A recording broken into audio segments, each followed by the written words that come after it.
were testing in Silverstone. The first day I was testing, it was fantastic to be back on the car and get the rust away and be able to feel the real car compared to the simulator. It's so important to have some mileage in the car, in the real car, so that all the correlation work we do in the simulator is correct and precise. We are in 2014, and this is a new specification, new regulations, engine side, recovery of the energy, but also in the car handling, power delivery. There's so many things that are different from when I used to race. So we are under a new Formula One, and therefore that's why it's so important to have this testing, these test days for any of the test drivers that belong to any Formula One team, especially the drivers like me that we do a lot of simulator work. We've learned a lot. We've done a steady development program.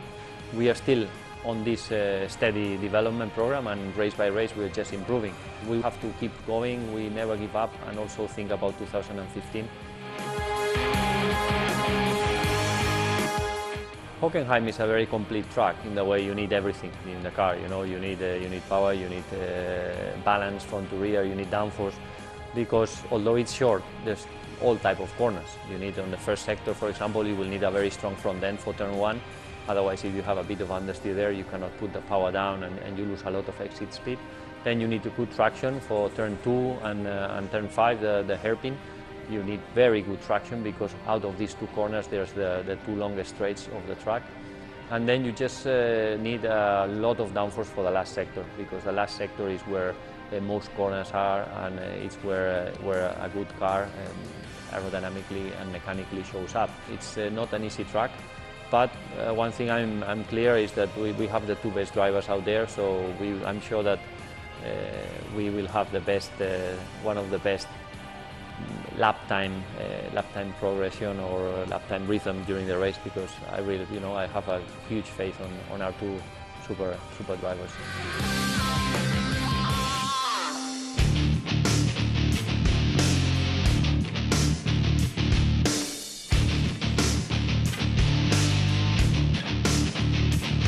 The suspensions are fundamental systems for a Formula One car with the main purpose to link the wheel and tires and the sprung masses onto the chassis.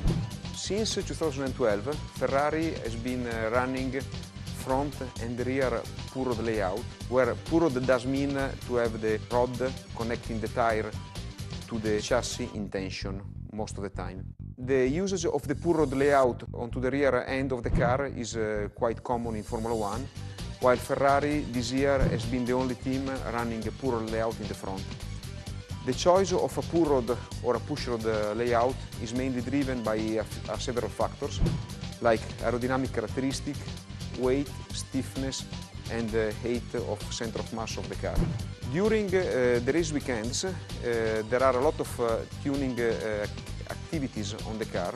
Main area of work are the tuning of the wheel angles, both camber and toe. Camber is used to play with the grip of both tires and also to play with the thermal characteristic and to play with the wear pattern, while the toe is mainly used to play with the stability and the reactivity of the car. Other important parameters of tuning are front and rear springs and anti-roll bar, which essentially are used to influence the roll balance characteristic of the car, so to play with the understeer and oversteer of the car. In case of understeer, is needed to improve the reactivity of the front and the grip of the front, while in case of an oversteer characteristic, it is important to calm the rear end of the car. Finally, but not less important than the previous ones, an important area of adjustment of the car is the choice of the front and the rear ride height of the vehicle during all the phases of braking, cornering and traction, mainly to achieve the best aerodynamic characteristic of the car in all these phases.